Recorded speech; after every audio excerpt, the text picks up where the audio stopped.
Nəyə görə elektrik raketlər sıfırdan 100-ə adamı kresloya sıxır, amma biraz sürət yığandan sonra elə bir divara dəyir. Yeni Charger Daytona 670 at gücünə sahibdir. Amma maksimum sürət cəmi 215 km/saatdır. Qardaşı, bu sürəti bəzi Prius'larda görür. Halbuki köhnə Hellcat 700 at gücü ilə 320-ni rahat görürdü. Bax, məsələ buradadır. Elektrik maşınlar tork kralıdır. Startda elə dartır ki, mədən ağrır. Amma bir problem var. Tək pilləli transmissiya. Yəni bir sürət, bir vurur. Vəssalam. Benzinli monsterlar isə 6 pilləli, 8 pilləli, bəzən 10 pilləli transmissiya ilə çalışır. Onlar mərhələ-mərhələ sürəti qaldırır. Elə bil nərdivanadır maşın. Bəs elektrik maşınlara çox pilləli sürət qutusunu qoymaq olar? Təbii ki, olar.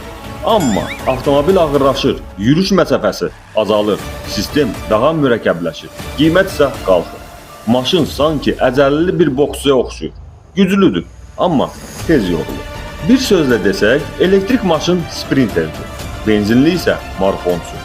Birinci 100 metrdə səni yox edir, amma ondan sonra düz yolda tempini sürətlə itirir.